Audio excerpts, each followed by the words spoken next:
Selamat datang di Ngopi Sewai. Episode kali ini Jasa Klinik Project akan ngebacot selama beberapa menit tentang omongan-omongannya Bapak BGS.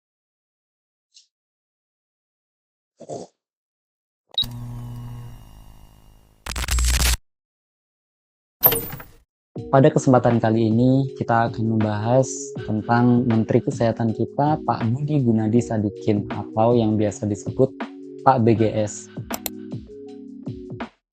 Nah, beberapa hari yang lalu ternyata Pak BGS ini menyatakan bahwa omongannya itu salah gitu. Walaupun sebenarnya omongannya itu nggak salah-salah banget menurut saya ya, tapi kadang orang ngepotongnya di saat-saat yang tidak pas sehingga kelihatannya ini omongannya ini salah banget gitu. Ya memang apa yang saya omongin sekarang salah semua ya. Niatnya sebenarnya baik. Nah di sini Pak BGS menyadari bahwa omongannya itu salah semua, walaupun niatnya itu baik. Tapi nggak bisa dipungkiri bahwa Pak BGS ini penyampaiannya itu tidak tepat. Nah kalau penyampaiannya tidak tepat, orang bisa mengartikan bermacam-macam. Ada yang positif, ada yang negatif. Padahal Pak BGS ini merupakan public figure yang omongannya itu selalu didengarkan oleh rakyat. Misalnya mengenai pendapatan itu sebenarnya angka 5-15 bukan maksudnya ke sana Pak Nur Hadi. Maksudnya adalah untuk jadi negara maju memang kita baru bisa masuk negara maju kalau rata-rata pendapatan kita tuh 15 juta. Nah, di sini tuh mungkin yang dimaksud Pak BGS itu fokusnya itu bukan di gaji 5 juta atau 15 juta, tapi fokusnya itu di negara maju. Kita semua ingin Indonesia menjadi negara maju. Ciri-cirinya apa negara maju itu? Ciri-cirinya adalah pendapatan rata-rata rakyatnya itu adalah 15 juta. Dan kita harus ngangkat bersama-sama kan itu supaya bisa jadi negara maju. Di sini mungkin lagi ya, karena saya nggak tahu maksud Pak BGS sebenarnya itu apa. Tapi menurut saya yang dimaksud Pak BGS ini mengangkat bersama-sama itu maksudnya adalah usaha yang dilakukan tidak bisa sendirian. Contohnya dari segi kesehatan, yang mana itu merupakan tanggung jawab Pak BGS. Gimana caranya rakyat itu bisa sehat gitu. Kalau rakyatnya sehat, maka kerjanya itu meningkat. Nah, kalau kerjanya meningkat, pendapatannya bisa naik. Dengan pendapatan yang tinggi, Indonesia bisa menjadi negara maju. Nah, kalau digambarkan, mungkin Pak BGS itu kayak gini ya. Di sini rakyatnya itu sehat. Tuh. Kalau rakyatnya sehat, maka mereka bisa bekerja dengan baik. Nah, kalau kerjanya baik, maka pendapatannya akan naik. Kalau pendapatannya naik, maka negaranya bisa jadi maju. Mungkin gambarannya itu seperti ini. Tapi bukan hanya itu saja ya, omongan Pak BGS yang menurut saya tidak tepat. Ada beberapa contoh lain. Sekarang gimana caranya untuk menjaga kita tetap sehat?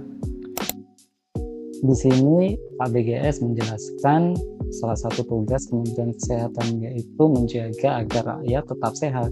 Nah, gimana caranya untuk menjaga tetap sehat? Itu istilahnya tuh promotif dan preventif. Promotif artinya mengedukasi, menjaga lifestyle.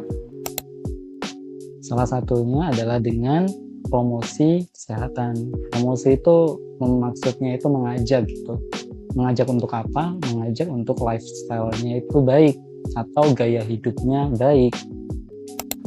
Termasuk lingkar perut, itu proses menjaga lifestyle kan? Nah, ini yang menurut saya tidak tepat ya.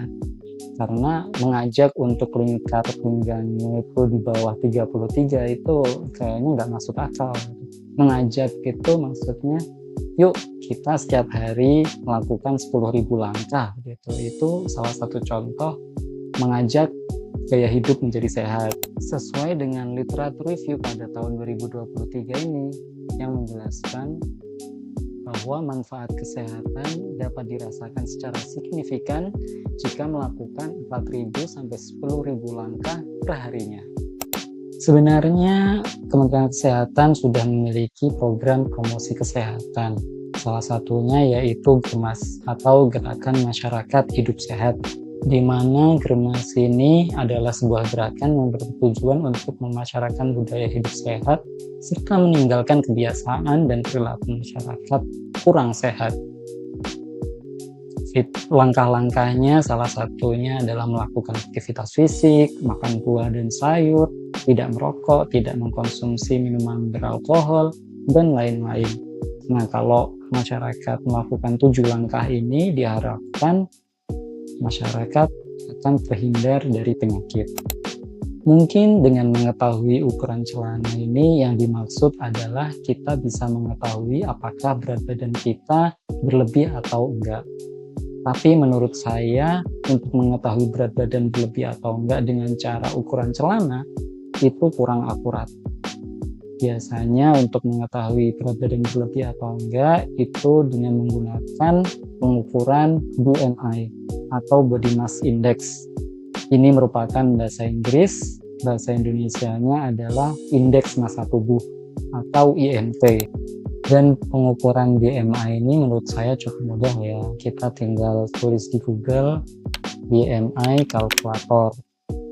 Kita pilih saja BMI kalkulator, masukkan age atau umur, misalnya umurnya 24 tahun. Gender ini jenis kelamin, male untuk laki-laki, female untuk perempuan. Height ini tinggi badannya misalnya 160 cm, berat badannya misalnya 70 kg. Kita bisa langsung tahu bahwa berat badan kita itu overweight atau berlebih. Nah, misal berat badan kita itu 30 kg, kita juga bisa langsung tahu berat badannya ini severe thinness atau sangat kurus. Ya, itulah beberapa omongan Pak BGS yang bisa saya bahas.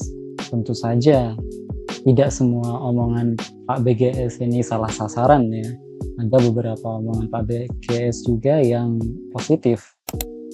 Tapi kalau memperbaiki cara komunikasi, saya akan berusaha selalu memperbaiki cara komunikasi saya, dan semua masukan welcome ya. Nah, di sini Pak BGS menyatakan bahwa beliau itu mau menerima masukan-masukan ya. Nggak terus mentang-mentang menteri terus omongannya benar semua gitu. Pak BGS juga menyadari bahwa omongannya ada yang salah dan mau menerima masukan. Sekian Ngopi CUI kali ini, saya Awi, terima kasih telah mendengarkan.